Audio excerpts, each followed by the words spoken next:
Hello नमस्कार दोस्तों, हमारे YouTube चैनल में आपका स्वागत है। आज देखिए हम आपको नीति निर्देशक तत्व की अंतिम क्लास पढ़ाएंगे। तो देखिएगा, आज हम आपको टॉपिक है मूल अधिकार और नीति निर्देशक तत्वों में अंतर क्या है। हमने आपको मूल अधिकार पढ़ाए और नीति निर्देशक तत्व भी हमने आपको पढ़ा दिए, लगभग थोड़े बहुत ही बच्चे हैं, नहीं तो पढ़ा दिए। अब इनमें अंतर देखेंगे, मतलब अंतर समझेंगे, अंतर क्या है। तो देखते हैं। इससे यूएसए के संविधान से लिया गया है, किसको? मूल अधिकार को यूएसए के संविधान से लिया गया है। ठीक, ये बात आपको मालूम होगी, ये तो नॉर्मल सी बात है। इन्हें कहां से लिया गया है? यूएसए यानी अमेरिका के संविधान से लिया गया है। और इसे आयरलैंड के संविधान से लिया गया है। नीति निर्देशक तत्वों को कहां से लिया गया है? आयरलैंड के संविधान से। और आयरलैंड कहां से लाया था? स्पेन के संविधान से। ये बात बहुत ही इंपोर्टेंट है, करके लिख लेना। ठीक, आयरलैंड कहां से लाया था? स्पेन के संविधान से। और भारत ने कहां से लिया है? आयरलैंड के संविधान से। ठीक, अब देखते हैं दूसरा नंबर। इसे भाग 3 में रखा गया है। मूल अधिकार को भाग 3 में रखा गया है और नीति निर्देशक तत्वों को भाग 4 में रखा गया है। ये पॉइंट बहुत ही मोस्ट है, परीक्षा में इनसे ही प्रश्न पूछे जाते ज्यादातर कि नीति निर्देशक तत्व कहाँ रखे गए, किस भाग में रखे गए, मौलिक अधिकार किस भाग में रखे गए। तो ठीक, ये बात आपको समझ में आई होगी। यह नैसर्गिक अधिकार होता है। कैसा होता है? नैसर्गिक, तथा जन्म से ही मिल जाता है। मौलिक अधिकार जो होता है, मौलिक अधिकार, ये इसको नैसर्गिक अधिकार भी कहते हैं। ये हमने आपको बात बताई थी जब आपको हमने मौलिक अधिकार पढ़ाए थे शुरुआत में। वो वीडियो आप जाके देखिए पहले, तो तब इस वीडियो को देखना। ठीक है, तो इन्हें क्या कहते हैं? नैसर्गिक अधिकार, जो ये जन्म मिलने पर ही तुरंत मिल जाते हैं, ये जन्म से ही मिल जाते हैं।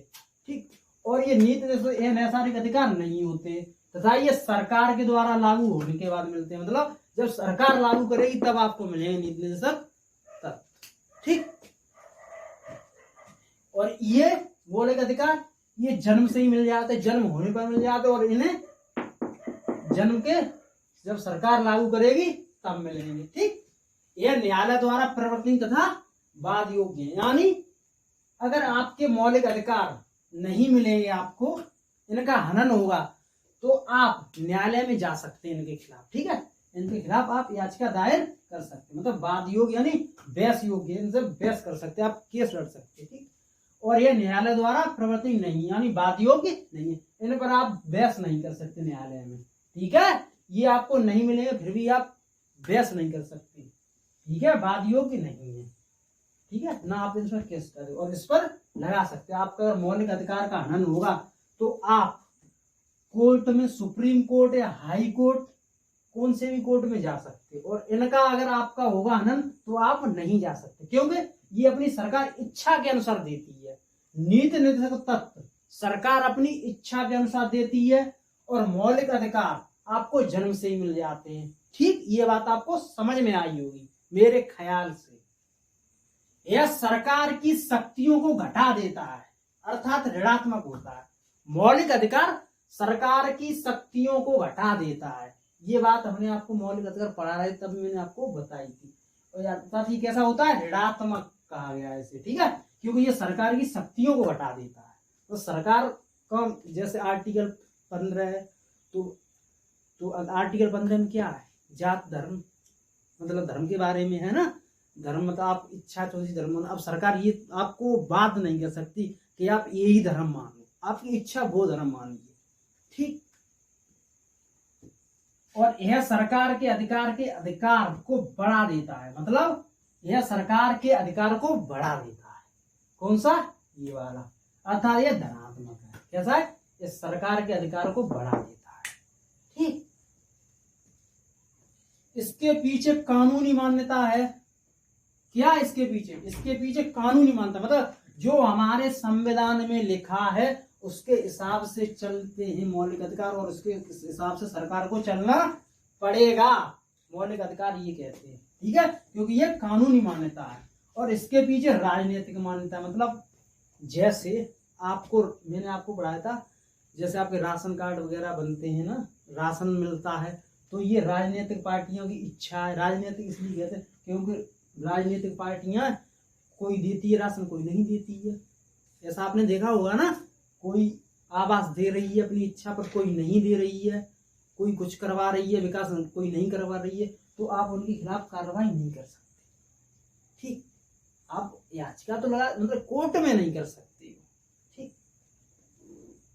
यह निलंबित हो सकता है, यह निलंबित हो जाते हैं। जैसे निलंबित कब होती है, जैसे आपातकाल की स्थिति में निलंबित हो सकते हैं मौलिक अधिकार, और यह निलंबित नहीं हो सकते क्योंकि आपातकाल में ही आपको राशन वगैरह ये चीजें सर्व सुविधा उपलब्ध कराई जाएंगी। ठीक, यह व्यक्ति की भलाई के लिए है। किसके लिए? व्यक्ति की भलाई के लिए, यह समाज में भलाई के लिए, मतलब ये व्यक्ति की भलाई के लिए पर्सनल, और यह समाज की भलाई के लिए।